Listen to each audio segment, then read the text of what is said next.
Hello guys, ഇന്ന് നമ്മൾ പറയാൻ പോകുന്ന കാര്യം എന്താണെന്ന് വെച്ച് കഴിഞ്ഞാൽ ചെറിയൊരു കാര്യമുള്ളൂ, വേറൊന്നുമല്ല. നമുക്ക് ഫോണിൽ നമുക്ക് ആവശ്യമില്ലാതെ വരുന്ന നമുക്ക് പരിചയമില്ലാത്ത നമ്പറുകളിൽ നിന്ന് വരുന്ന കോളുകളൊക്കെ ഉണ്ടാകും. അപ്പോൾ അങ്ങനെയുള്ള കോളുകളൊക്കെ വരുമ്പോൾ നിങ്ങൾ അറ്റൻഡ് ചെയ്തിട്ട് അതിലെന്തെങ്കിലും ബുദ്ധിമുട്ട് നിങ്ങൾക്ക് തോന്നുവാണെങ്കിൽ നിങ്ങൾ പേടിക്കാതിരിക്കുക. കാരണം ഇപ്പോൾ തന്നെ നമ്മൾ ഇന്നത്തെ പത്രമാധ്യമങ്ങളിൽ നമ്മൾ കണ്ടതാണ്, മുംബൈ പോലീസിൽ നിന്നാണ് വിളിച്ച് കറക്റ്റ് പോലീസുകാരെ പോലെ പോലീസുകാരുടെ അതേ വേഷം ധരിച്ച് ആൾക്കാരെ പറ്റിക്കാനായിട്ട്. അതായത് നിങ്ങൾക്ക് ഇന്ന സ്ഥലത്ത് ഇന്ന അക്കൗണ്ട് ഉണ്ട്, അതിൽ ഇത്ര ലക്ഷത്തിലധികം രൂപ നിങ്ങളുടെ അക്കൗണ്ടിൽ കിടപ്പുണ്ട്, അത് അനധികൃതമായിട്ട് വന്നിരിക്കുന്ന എമൗണ്ടാണ്, അത് നിങ്ങളെന്തോ കള്ളത്തരം കാണിച്ചാണ്, നിങ്ങൾ ഇല്ലീഗൽ ആക്ടിവിറ്റീസ് നടത്തി ഉണ്ടാക്കുന്ന കാശാണെന്ന് പറഞ്ഞ് നിങ്ങളെ പേടിപ്പിക്കുക. അപ്പം അതിൻ്റെ അകത്ത് വീഴാതിരിക്കുക. പലരും ഇതിൻ്റെ അകത്ത് ഇങ്ങനെ കേൾക്കുമ്പോൾ ആദ്യം കേൾക്കുമ്പോൾ ഭയങ്കരമായിട്ട് പേടിക്കും. പക്ഷേ അങ്ങനെ പേടിക്കുകയോ ഒന്നും ചെയ്യരുത്. കാരണം ഇത് എളുപ്പത്തിൽ നമ്മളെ തട്ടിക്കാൻ വേണ്ടിയിട്ട് ഒരു കുറച്ച് കൂട്ടം ആൾക്കാർ ചേർന്ന് ഒരുക്കുന്ന ഒരു കെണിയാണ്. ആ കെണിയിൽ ആരും വീഴരുത്. കാരണം പോലീസ് സ്റ്റേഷനിൽ നിന്നാണെന്നോ മറ്റോ ഒക്കെ പറഞ്ഞ് നിങ്ങൾക്ക് വിളി വന്നു കഴിഞ്ഞാൽ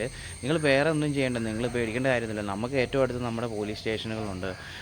അവിടെ ചെന്ന് നിങ്ങൾക്ക് ഇതിൻ്റെ സ്ഥിതി വിവരങ്ങൾ മനസ്സിലാക്കാൻ പറ്റും. നമ്മൾ അനാവശ്യമായിട്ട് ഫോണിൽ കൂടെ വരുന്ന എന്തെങ്കിലും ആരെങ്കിലും കാണിക്കുന്ന അല്ലെങ്കിൽ ആരെങ്കിലും പറയുന്ന കാര്യങ്ങൾ കേട്ട് വിശ്വസിച്ച് പേടിക്കാതെ, അല്ലെങ്കിൽ അവർ ഇത് ഇങ്ങനെയുള്ള കാര്യങ്ങളുണ്ട്, ഇതിൽ നിന്ന് നിങ്ങളെ ഊരിയെടുക്കാനായിട്ട്, അല്ലെങ്കിൽ നിങ്ങൾ കുറച്ച് പൈസ അവരുടെ അക്കൗണ്ടിൽ ട്രാൻസ്ഫർ ചെയ്ത് കഴിഞ്ഞാൽ നിങ്ങളെ ഇതിൽ നിന്ന് ഒഴിവാക്കും, ഇങ്ങനെയുള്ള കേസുകളിൽ നിന്ന് ഒഴിവാക്കും എന്നൊക്കെ പറയും.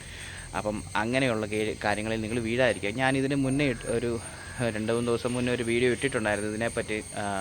അപ്പം വീണ്ടും ഇതിനെക്കുറിച്ച് ഇങ്ങനെ കേൾക്കുന്നതുകൊണ്ടാണ് ഞാൻ ഇങ്ങനെ ഒരു വീഡിയോ ചെയ്യാനായിട്ട് ഉദ്ദേശിച്ചത്. അപ്പം ആരും അനോണിമസ് ആയിട്ട് വരുന്ന കോളുകൾ അറ്റൻഡ് ചെയ്യുമ്പോൾ എന്തെങ്കിലും രീതിയിലുള്ള ത്രെട്ട്, അതായത് എന്തെങ്കിലും രീതിയിലുള്ള ഭീഷണി, അതായത് നിങ്ങൾ ഇന്ന പോലെ ഒരു കേസിൽ പെട്ടെന്നോ അല്ലെങ്കിൽ അങ്ങനെയുള്ള എന്തെങ്കിലും കാര്യങ്ങളൊക്കെ പറഞ്ഞ് ആരെങ്കിലും ഭീഷണിപ്പെടുത്തുവാണെങ്കിൽ അതിലൊന്നും വീഴാതിരിക്കുക. നിങ്ങൾ ധൈര്യപൂർവ്വം നേരിടാൻ ശ്രമിക്കുക.